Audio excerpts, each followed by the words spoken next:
Hello student. तो आज से अनस्किल्स कंप्यूटर आपको ट्रिपल सी और ओ लेवल की प्रिपरेशन कराएगा, जहाँ पे बहुत सारे मल्टीपल चॉइस क्वेश्चन को सॉल्व कराया जाएगा, जिसकी मदद से आप अपने एग्ज़ाम में अच्छा स्कोर कर सकें। तो यदि आप ट्रिपल सी का फॉर्म अप्लाई कर दिए हैं, या एग्ज़ाम आपका होने वाला है, या फिर आपका ओ लेवल का एग्ज़ाम है, तो ये जो क्वेश्चन हम बताने वाले हैं ओ लेवल और ट्रिपल सी के लिए, दोनों के लिए बहुत ही इंपॉर्टेंट है। तो आज का जो हम क्वेश्चन देखने वाले हैं, हमारे ट्रिपल सी और ओ लेवल का एक सिलेबस है, एक टॉपिक नेम है जिसका नाम है डिजिटल फाइनेंस एंड टूल्स।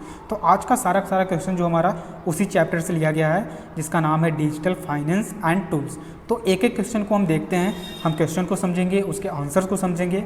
यदि आप इस क्वेश्चन और आंसर को लिख सकें तो काफ़ी बेस्ट होगा, या फिर आप इस वीडियो को 2 बार 3 बार देखें, जिससे कि आपका रिवीजन हो जाए।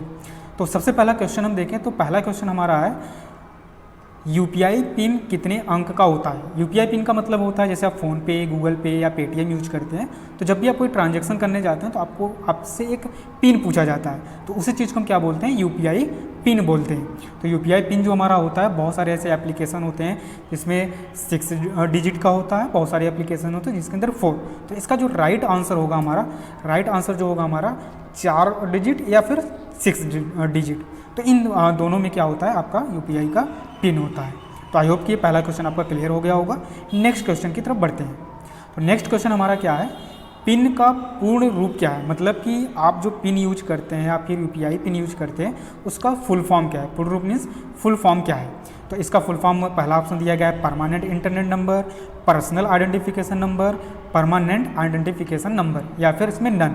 तो इसमें का जो हमारा सही आंसर होगा पर्सनल आइडेंटिफिकेशन नंबर। तो यह एक पिन का फुल फॉर्म होता है, तो इसे आप याद रखिएगा।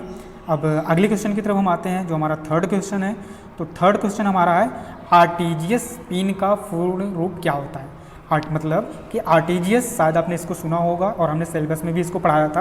आरटीजीएस का मतलब होता है रियल टाइम ग्रॉस सेटलमेंट। तो यहाँ पे देखिए हम बहुत सारे ऑप्शन हैं, एक है रियल टाइम ग्रॉस सेल्स है, एक रियल टाइम ग्रॉस सेटलमेंट है, एक है हमारा राइट टाइम ग्रॉस सेटलमेंट है, एक है नन। लेकिन इसका जो सही ऑप्शन होगा, आपका जो ऑप्शन सही होगा वो बी ऑप्शन सही होगा। तो इसका जो आंसर है आपका रियल टाइम ग्रॉस सेटलमेंट होगा। नेक्स्ट क्वेश्चन की तरफ बढ़ें, तो सबसे पहला हमारा क्वेश्चन है ये कि सबसे पहले आधार बेस्ड माइक्रो एटीएम किस बैंक ने शुरू किया। आपको ऑप्शन दिया गया है Fino payment bank, SBI bank, या फिर आप डीसीबी बैंक, या फिर आईसीआईसीआई बैंक। तो इसका जो राइट आंसर होगा आपका, इसका राइट आंसर है आपका डीसीबी। अब डीसीबी बैंक का फुल फॉर्म क्या होता है यदि हम देखें, तो डीसीबी बैंक का फुल फॉर्म होता है डेवलपमेंट क्रेडिट बैंक, जो पहली बार आधार बेस्ड माइक्रो एटीएम को शुरू किया गया था हमारे डीसीबी बैंक के द्वारा। नेक्स्ट क्वेश्चन की तरफ बढ़ें, तो इसमें पहला लिखा गया है भारत का सबसे पहला बैंक कौन सा है। पहला है भारतीय रिजर्व बैंक, बैंक ऑफ हिंदुस्तानी और भारतीय स्टेट बैंक और आंध्रा बैंक। तो इसका आंसर सिंपल सा है आपका बैंक ऑफ हिंदुस्तानी, जो हमारा कि भारत का पहला बैंक है और पहला बैंक इसकी शुरुआत की गई थी भारत के अंदर। अगले क्वेश्चन की तरफ हम बढ़ें, तो सबसे पहला हमारा क्वेश्चन है उमंग एप्लीकेशन को किस मंत्रालय द्वारा लॉन्च किया गया। तो उमंग एक ऐसा एप्लीकेशन है, शायद आपको पता भी होगा, और आती आपने क्लास लिया है तो क्लास में भी हमने बताया था उमंग ऐप के बारे में। उमंग ऐप एक गवर्नमेंट का ऐप है, जो कि अलग अलग गवर्नमेंट के डिपार्टमेंट होते हैं। जैसे हम इसमें बात करें, मिनिस्ट्री ऑफ इलेक्ट्रॉनिक है एंड आईटी है, उसके साथ मिनिस्ट्री ऑफ फाइनेंस है, मिनिस्ट्री ऑफ एचआरडी है, and all of the above. तो इसका राइट आंसर क्या होगा हमारा, ministry of electronics and IT. क्योंकि जितने भी एप्लीकेशंस के काम होते हैं, जितनी भी आईटी रिलेटेड काम होती हैं, वो सारा का सारा कौन सा डिपार्टमेंट हमारा देखता है, ministry of electronic and IT देखता है। अगले क्वेश्चन की तरफ हम बढ़ें, तो हमारा नेक्स्ट क्वेश्चन है एनईएफटी की शुरुआत कब हुई थी। पहला है हमारा 1996, 2001, 1988 एंड उसके साथ 2005। तो इसका राइट जो आंसर होगा हमारा 2005 में इसकी शुरुआत की गई थी। और एक यहाँ क्वेश्चन पे एक भी बनता है कि ट्रिपल में कभी ये भी क्वेश्चन पूछता है कि एनईएफटी का फुल फॉर्म क्या है। तो एनईएफटी का फुल फॉर्म होता है नेशनल इलेक्ट्रॉनिक फंड ट्रांसफ़र। आई होप कि आपको क्वेश्चन क्लियर हो गया होगा। तो आगे की तरफ बढ़ें, तो जो नेक्स्ट हमारा क्वेश्चन है यूटीआर। यूटीआर का पूर्ण रूप क्या होता है, यूनिक ट्रांजैक्शन रेफरेंस, या फिर यूनिक ट्रांसफ़र रेफरेंस, या फिर यूनिवर्सल ट्रांजैक्शन रेफरेंस, या फिर नन। तो इसका जो हमारा आंसर होगा यूनिक ट्रांजैक्शन रेफरेंस होगा। ठीक है। इसका हम यूज करते हैं जब भी आप कोई ऑनलाइन ट्रांजैक्शन करते हैं या किसी को आप मनी ट्रांसफ़र करते हैं तो आपको एक आईडी मिलता है या फिर एक नंबर मिलता है जिसके थ्रू आप उसको चेक कर सकते हैं कि जो हमारी ट्रांजैक्शन हुई है वो ट्रांजैक्शन की आईडी हमारी यही है, तो उसको बोलते हैं यूनिक ट्रांजैक्शन रेफरेंस भी बोलते हैं। नेक्स्ट हमारा पोस का पूर्ण रूप क्या होता है। पोस POS पोस का पूर्ण रूप क्या होता है। पहला ऑप्शन है हमारा point of sale, point of sales, point of sold या फिर नन। तो इसका हमारा क्या है, पॉइंट ऑफ सेल का हम क्या बोलते हैं, पोस बोलते हैं। नेक्स्ट क्वेश्चन है हमारा ABRS का पूर्ण रूप क्या है। तो ABRS मीन्स आधार बेस्ड रेफरेंस सर्विस, ये पहला ऑप्शन हो गया। सेकंड ऑप्शन है आधार बेस्ड री इनेबल्ड सर्विस। नेक्स्ट हमारा Aadhaar based remittance service. Next हमारा नन। तो इसमें से हमारा जो राइट आंसर होगा वो होगा हमारा Aadhaar based remittance service. Okay, I hope कि ये क्वेश्चन आपको क्लियर हो रहे होंगे। यदि कहीं भी डाउट्स है तो आप मुझे कमेंट में बता देना। नेक्स्ट क्वेश्चन है हमारा बैंकिंग लेन देन में ECS का क्या अर्थ है। ECS एक सिस्टम है और इसमें से भी पूछा जा रहा है कि बैंकिंग जब भाई हम कोई ट्रांजैक्शन करते हैं या कोई पैसा जमा करते हैं, पैसा कोई निकालते हैं, तो उसमें एक कॉन्सेप्ट होता है ECS का, और उस ECS का अर्थ क्या है। तो इस ECS के अर्थ में ऑप्शन दिया गया, पहला access cash status, exchange clearing standard, access credit supervisor, electronic clearing services. इसका तो जो राइट आंसर होगा इलेक्ट्रॉनिक क्लियरिंग सर्विस। मतलब कि आपने जो लेन देन दिया है या फिर लेन देन जो आपका किया गया है, एक ECS जनरेट होता है जो कि ये बताता है कि आपकी ट्रांजैक्शन कंप्लीट हो गई है या आपका ट्रांजैक्शन क्या हो गया, क्लियर हो चुका है। ओके, नेक्स्ट क्वेश्चन हमारा AEPS के संदर्भ में कौन सा नंबर यूज किया जाता है। मतलब AEPS के कुछ ऐसे पिन यूज किए जाते हैं। पहला ऑप्शन है ATM यूज किया जाता है, IN यूज किया जाता है, कोड यूज किया जाता है या फिर पिन यूज किया जाता है। APS का फुल फॉर्म होता है आधार इनेबल्ड पेमेंट सिस्टम। तो इसको हम क्या बोलेंगे, इसके लिए यूज करते हैं IIN, इशूअर आइडेंटिफिकेशन नंबर। तो जब भी आप कोई आधार कार्ड से पैसे निकालते हैं तो आपसे कभी ऐसा नहीं पूछा जाता कि आप कोई पिन बताओ या कोई आप OTP बताओ, ऐसा कोई नहीं पूछा जाता। आपके थंब से सारा चीज़ होता है जो एक INN का पार्ट होता है। तो सारा जो ट्रांजैक्शन होता है आधार के सिस्टम से, तो उसके लिए हम यूज करते हैं IIN का। नेक्स्ट क्वेश्चन हमारा है भारत में सबसे बड़ा कॉमर्शियल बैंक कौन है। पहला हमारा SBI state bank of India, दूसरा हमारा BOB bank of Baroda, next है PNB Punjab national bank, and third है हमारा ICICI बैंक। तो इसका हमारा जो राइट आंसर होगा वो होगा हमारा SBI। SBI एक बहुत ही बड़ा कॉमर्शियल बैंक है जिसको आपके भी ब्रांचेस बहुत सारे आपके आसपास भी होंगे SBI के। तो ये हमारा एक कॉमर्शियल बहुत बड़ी बैंक है भारत की। ATM का पूर्ण रूप, ATM का पूर्ण रूप क्या होता है या फिर ATM का full form, automatic transfer mode and asynchronous transfer mode, asynchronous transfer machine, automated teller machine. तो इसमें से हमारा सही आंसर जो होगा वो आंसर होगा ऑटोमेटेड टेलर मशीन। जो ऑप्शन आपका सही है वो D वाला ऑप्शन सही है। नेक्स्ट क्वेश्चन की तरफ बढ़ें, आगे बढ़ें। तो नेक्स्ट जो हमारा क्वेश्चन है वो है RTGS का अधिकतम सीमा क्या है। तो इसमें दिया गया है कि आप, पहला ऑप्शन दिया गया है 1 लाख आप पर डे कर सकते हो या फिर 10 लाख आप मंथली कर सकते हो या फिर 1 लाख आप पर डे कर सकते हो। तो इसकी जो RTGS होता है इसको हमने क्लास में भी डिस्कस किया था। RTGS एक ऐसा सिस्टम है जहाँ पे कोई ट्रांजैक्शन की लिमिट नहीं होती, मैक्सिमम आप जितना भी करना चाहे कर सकते हैं, बट मिनिमम जो होती है हमारी 1 लाख रुपीज़ होती है। उसके ऊपर जितना भी आपको बड़ा ट्रांजैक्शन करना है वो RTGS की मदद से ही होता है। नेक्स्ट क्वेश्चन की बात करें, ATM पिन कितने डिजिट का होता है। ये बहुत ही आसान क्वेश्चन है और आप भी बहुत बार ATM यूज भी किए होंगे। तो जब भी हम ATM को यूज करते हैं तो ATM का जो हमारा डिजिट होता है, जिसमें ऑप्शन दिया गया है, पहला हमारा 4, B हमारा 6, C हमारा 5 है, D हमारा 3। तो इसमें से जो हमारा राइट आंसर होगा वो होगा आपका 4, क्योंकि जो ATM होता है उसके अंदर 4 डिजिट का ही हम पिन को यूज करते हैं। नेक्स्ट क्वेश्चन की तरफ पढ़ें, M बैंकिंग क्या है। मतलब M बैंकिंग मतलब M का मतलब यहाँ पे मोबाइल, एंड इसमें पूछ रहा है कि M बैंकिंग है क्या या फिर M बैंकिंग का फुल फॉर्म क्या है। तो इसमें है managing banking, manage banking, mobile banking and net banking. तो हमारा क्या होगा इसमें से, C वाला ऑप्शन सही होगा, मोबाइल बैंकिंग सही होगा। ठीक है, तो ऐसे बहुत सारे जो बैंक है, आप SBI, यूनियन बैंक, HDFC, जिस भी बैंक के अंदर आप अकाउंट खुलवाते हैं तो हर एक बैंक का एक ऐप होता है जो प्ले स्टोर से आप डाउनलोड कर सकते हैं।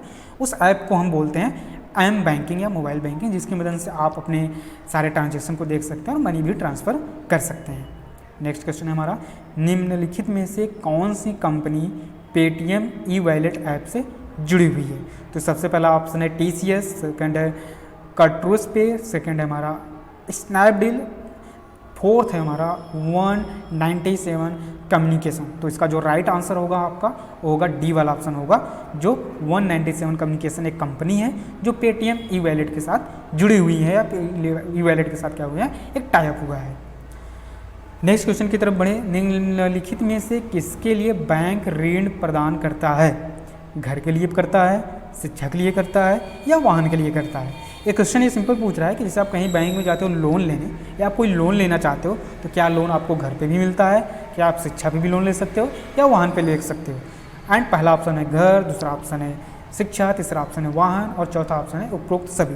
तो इसका जो आंसर होगा आपका सभी वाला ऑप्शन होगा, क्योंकि आप अपने घर के ऊपर भी लोन ले सकते हो, आप अपने शिक्षा के ऊपर भी लोन ले सकते हो एंड अपने वाहन के ऊपर भी आप लोन ले सकते हो।